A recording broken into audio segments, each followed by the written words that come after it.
지식. 오케이.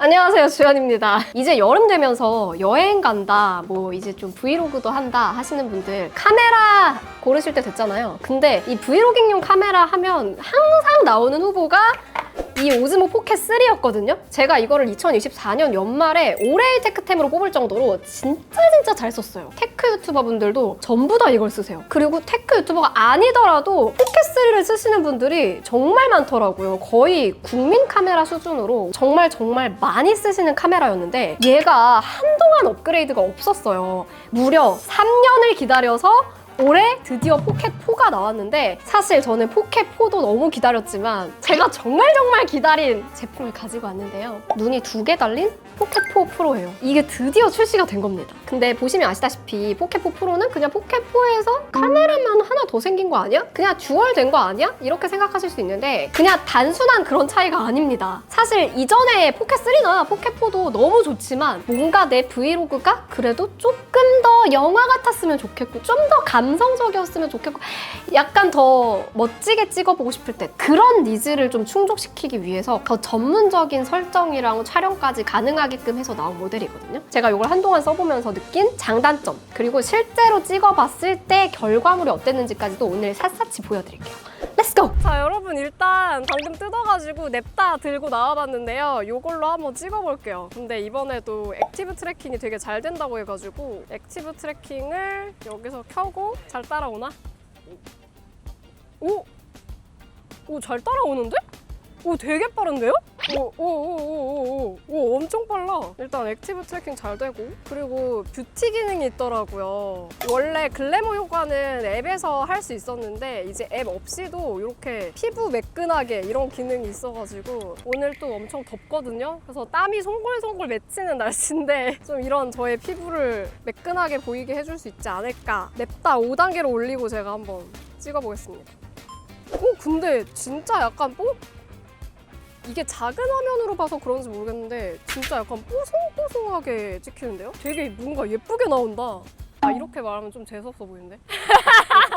자, 이렇게 피부톤도 되게 예쁘게 잡아주는 게 보였는데 저는 특히나 이 글래머 기능이라고 해가지고 앱을 이용해서 뭐 피부 보정 매끈하게 뭐 이런 거는 기존에도 가능했지만 앱을 통해서 꼭 받았어야 됐기 때문에 1분 1초가 소중한 크리에이터 입장에서는 내장으로 그 기능을 쓸 수 있기를 너무너무 고대해 왔거든요. 근데 이게 내장 기능으로 들어갔다는 게 저는 진짜 마음에 들었고, 이거 말고도 내장 필름톤들 도 되게 예쁘더라고요. 그래서 일단은 좀 더 예쁘게 찍힌다는 점에서 첫인상은 마음에 들었습니다. 일단 3랑 4를 비교하는 컨텐츠들은 지금도 뭐 많이 올라와 있는데 4랑 4 프로의 차이점을 궁금해하시는 분들 많을 것 같아서 이 둘을 가지고 자세하게 써봤습니다. 자, 일단 두 제품의 가장 큰 변경점은 바로 듀얼 렌즈가 탑재됐다는 건데요. 포켓4 프로에서는 60mm짜리 f1.8 망원 렌즈가 추가됐어요. 그래서 포켓4에서는 느끼기 좀 어려웠던 그런 보케라든가 이 망원을 당겼을 때 진짜 좀 더 선명함 이런 것들도 확실히 달라지더라고요. 근데 브이로그 찍고 하다 보면은 줌을 확 당겨서 저 멀리 있는 것도 담아보고 싶고 오히려 타이트하게 찍다 보면 좀 약간 감각적으로 찍히는 것도 있거든요.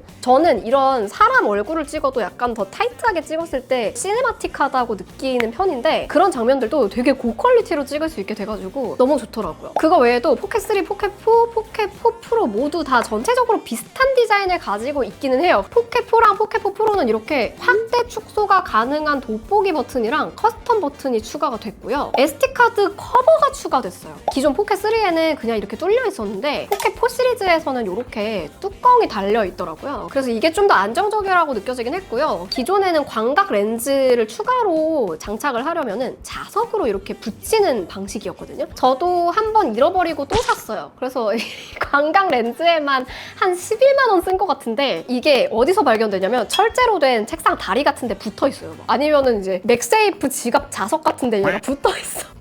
근데 이번에 진짜 좋아진 게 이 광각 렌즈도 이 렌즈 부분을 살짝 밀어서 돌리잖아요? 그럼 이렇게 탈착을 할 수가 있어요. 그래서 기본 구성품에 이렇게 광각 렌즈 필터가 들어가 있거든요. 내가 원하는 대로 기본으로 낄 수도 있고 광각으로 낄 수도 있고, 얘도 또 심지어 안쪽에 마그넷도 들어가 있는데 이렇게 끼우고 돌려서 체결하는 방식이거든요. 이게 드론에서 사용되던 방식인데 그래서 확실히 안정적이더라고요. 그리고 렌즈가 하나 더 들어가면서 촬영 성능도 당연히 강력해졌는데, 사실 저는 좀 걱정했던 게 휴대성이었거든요. 아무래도 커졌다 보니까 포켓4랑 비교하면 확실히 이 머리 부분이 크기는 하지만 휴대성 자체는 최대한 유지하려고 노력을 했더라고요. 진짜 딱 카메라 하나만큼만 더 붙었어. 이런 느낌이랄까요?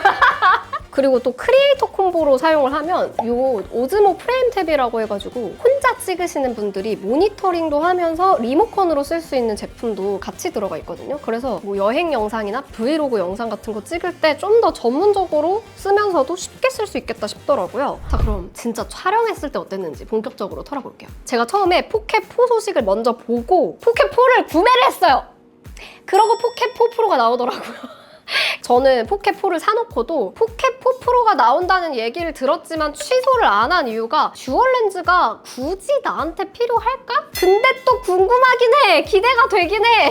근데 우리가 가장 자주 사용할 메인 렌즈 1인치 센서 카메라가 포켓4랑 포켓4 프로랑 또 다르다고 하더라고요. 지금 여기 저희가 풍경 찍고 있잖아요. 네. 이쪽이 달라! 깊이가 확. 와, 그러네. 좀 나란히 놓고 지금 야간 촬영하러 나왔는데요. 완전 똑같은 곳에서 지금 동시에 찍는 중인데 어때요? 피부 톤이나 이런 거 조금 차이가 좀 있나요? 이런 등 불빛 이런 거 여기 엄청 차이 많이 나네. 여기 엄청 차이 많이 나네. 완전히 같은 설정으로 동시에 촬영했는데도 포켓 4P는 17스탑 다이나믹 레인지랑 로핏 기반 하이라이트 처리의 영향인지 저 가로등의 강한 빛이 하얗게 넘쳐 퍼지는 현상을 더 잘 억제하는 모습이었습니다. 그래서 불빛이 완전히 뭉개지기보다는 형태를 비교적 더 잘 유지했고요. 주변의 어두운 영역도 함께 살려주더라고요. 가로등뿐 아니라 이 아래쪽의 벽돌색이나 나뭇잎 디테일이나 색상도 보면은 밝은 곳과 어두운 곳의 노출이나 색감을 좀 더 선명하게 잡아주는 게 보이죠?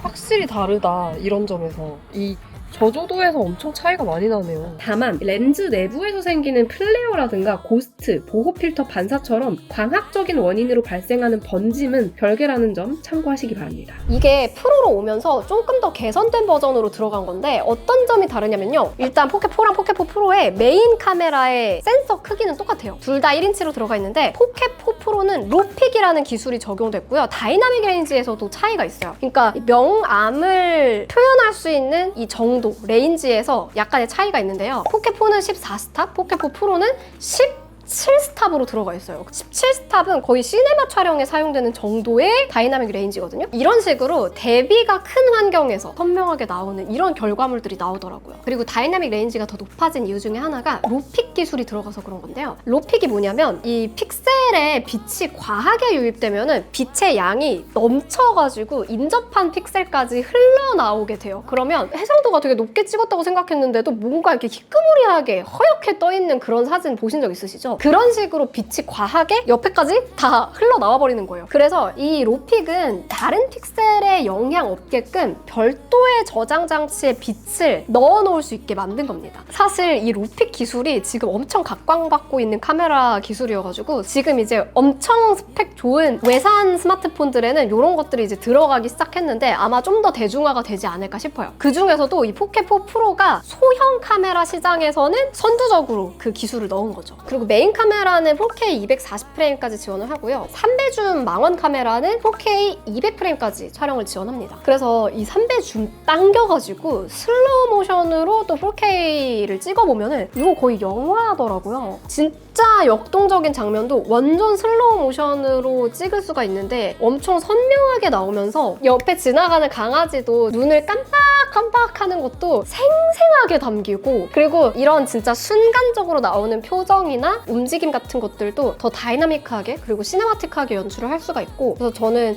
이게 진짜 전천후 카메라, 어디에 써도 다 괜찮은 카메라라는 생각이 드는 게, 뭐 브이로그도 브이로그지만 제품 인서트 이런 거 찍을 때도 TBC 광고 느낌 나게 찍는 것도 충분히 가능한 카메라거든요. 이거 그래서 제가 장담하건대 방송국이나 아니면 연예인분들 유튜브 채널 같은 데서 해서 진짜 많이 쓰실 것 같아요. 제가 사실 진짜 이게 카메라가 꼭 2개가 있어야 될까? 얼마나 좋을까? 궁금했는데 써보니까 다르긴 다르구나. 이걸 확실히 좀 알겠더라고요. 일단은 여러분, 죄송하지만 여자친구 있으세요? 여자들 진짜 짜증나는 순간 너 찍어줄게 이러면서 광각으로 카메라를 막 이렇게 들이대. 이건 근데 여자만 그런 게 아니라 남자분들도 똑같을 거예요. 막 찍는다고 광각으로 막 이렇게 들이대. 그러면 무조건 좀 안 예쁘게 나오거든요. 그게 왜 그러냐면 광각 렌즈는 이게 화각이 넓다 보니까 주변을 넓게 담다 보니까 이렇게 볼록 렌즈를 쓰는 것 같은 효과가 들어가요. 그래서 약간 이런 느낌으로 찍히는 거예요. 이걸 이제 왜곡이라고 하는데 사람 눈이랑 가장 비슷하게 찍히는 화각이 보통 이제 50mm라고 하거든요. 그래서 뭘 봐야 되냐? 이게 1배줌은 20mm 카메라예요. 아무래도 셀프캠으로 찍어도 풍경이랑 내가 같이 남길 수 있게 셀프 브이로거 분들한테 좋은 그런 카메라인데 3배줌 카메라가 60mm입니다. 저는 사실 50mm보다 60mm를 더 좋아하는 게 좀 더 이렇게 찍히고 싶다고. 저는 그래서 핸드폰 카메라 쓸 때도 조금 배율 넣어가지고 찍어달라 하거든요. 근데 이게 딱 60mm 화각이라서 3배줌 카메라로 차라리 조금 떨어져서 찍으면 더 이쁘게 나와요. 그리고 3배줌으로 찍는데도 광학줌이기 때문에 선명하게 나온다는 거예요. 그리고 3배줌 60mm로 넘어가면 주변에 보케가 화락 생기면서 조금 더 저한테 탁 집중이 되거든요. 거기다가 이게 f1.8이잖아요. 그래서 뒤의 배경이랑 인물의 분리감이 조금은 더 생기더라고요. 근데 이게 쉽지는 않았어요. 저희가 이렇게 풀숲에서 이렇게 잔디 흔들리는 그 뒤에서 PD님이 풀을 앞에 걸어서 보케를 걸려고 했는데 생각보다 내가 원하는 곳에 초점을 딱 고정시키기가 어려워가지고 그래도 어느 정도 그런 느낌을 살짝은 담아낼 수 있었다.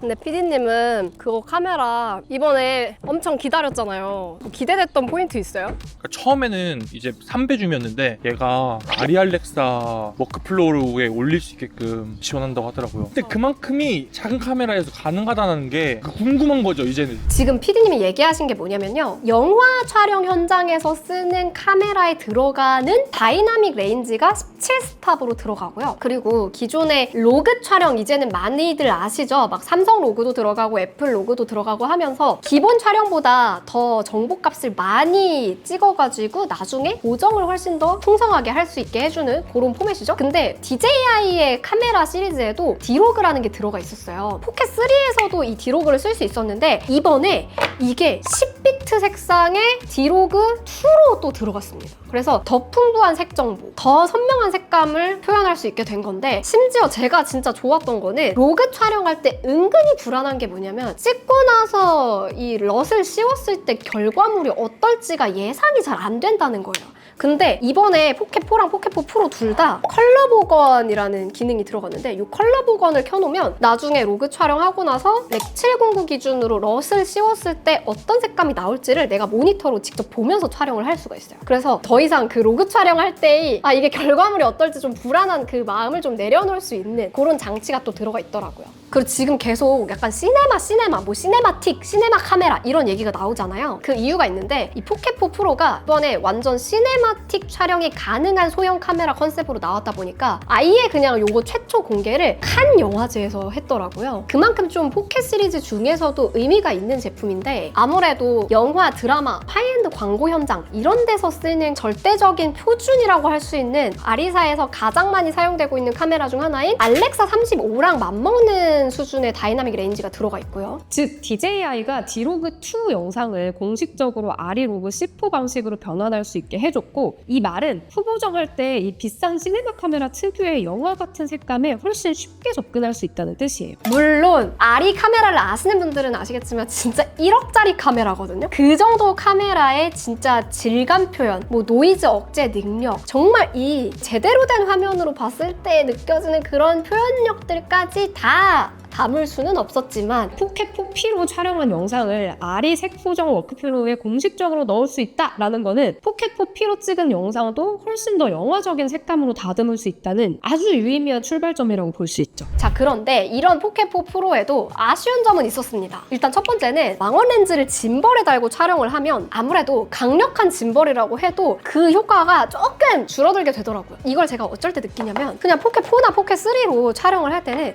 뭐 트래킹을 하더라도 그냥 되게 가볍게 따라오는 느낌인데 아무래도 포켓4 프로로 촬영을 하면 조금 더 묵직하게 따라오는 느낌. 그러니까 이동 속도 자체가 느리다기보다는 크기가 크다 보니까 고개를 숙여도 약간 더 숙여야 중앙에 오고, 그래서 이 오토 트래킹 능력은 너무 좋은데 내가 원하는 만큼 내 얼굴이 중앙에 딱 오지 않는 순간들이 있어요. 근데 아무래도 삼축 짐벌은 또 요 머리가 하나로 연결된 상태로 들어가 있다 보니까 고품질의 영상과 사진을 찍으면서도 휴대성까지 챙기기 위한 선택이지 않았나 싶어요. 그리고 아무래도 망원 카메라로 짐벌 카메라를 사용해 보시면 아시겠지만 이게 줌이 들어가 있는 상태라서 기본 1배 줌 20mm짜리 쓸 때처럼 막 찍으시면 생각보다 더 흔들리게 느끼실 수 있어요. 그래서 3배 줌 카메라로 짐벌캠을 쓰고 싶으실 때는 조금 그래도 어느 정도 닌자 스텝도 좀 밟고 약간 요렇게 잡고 찍어주는 게 안정적이더라고요. 근데 아무래도 DJI였으면은 삼축 짐벌에다가 EIS까지 넣었으면은 진짜 완벽하지 않았을까라는 생각이 드는데 제가 너무 많은 걸 바라는 걸 수도 있겠죠. 자, 그리고 다음으로 포켓이 정말 사랑받은 이유 중에 하나가 저는 이 카메라를 밖에서 들고 막 찍는 것 자체가 좀 부끄러울 때가 있는데 그런 사람들도 수줍지만 어느 정도 세워놓고 조용히 찍을 수 있는 카메라여서였다고 생각을 하는데 얘는 그거에 비하면 조금 이제 더 눈에 띄게 되기는 합니다. 그리고 저희 PD님이 없었으면 아마 저는 이 컷을 여기서 찍지 않고 화장실 칸에 들어가서 찍지 않았을까. 그래서 포켓4가 나 카메라야 이런 느낌이었다면 포켓4 프로는 응 나 카메라야 이런 느낌이랄까? 그래서 오늘 영상 마무리하면서 구매 가이드 한번 정리해볼게요. 마무리를 해보자면 제가 처음에는 포켓4 프로가 단순히 3배 줌 카메라 하나가 추가된 모델이라고 생각을 했는데 그게 아니라 자잘하면서도 또 중요한 요소들이 업그레이드가 됐더라고요. 그래서 아직 포켓4를 구매하지 않고 포켓4 프로를 기다리셨던 분이라면 그만한 가치가 있는 제품인 것 같고, 특히 소형 삼축 짐벌 카메라 시장에 이 네 번째 제품을 벌써 출시하는 만큼 소비자들의 니즈를 어느 정도 좀 이해하고 있는 브랜드다 보니까 그런 점에서 진짜 이런 개인 크리에이터 분들 뿐이 아니라 방송사, 스튜디오에서도 많이 사용을 하게 되지 않을까 싶네요. 뭐 여러분 영상 보시고 아마 드시는 생각이 다양하실 것 같은데 보셨을 때 드시는 생각도 댓글로 많이 남겨주시고요. 저희 촬영에도 아마 많이 쓰게 될 것 같은데 저도 종종 이 카메라로 찍은 영상으로 돌아오도록 하겠습니다. 안녕! 바이!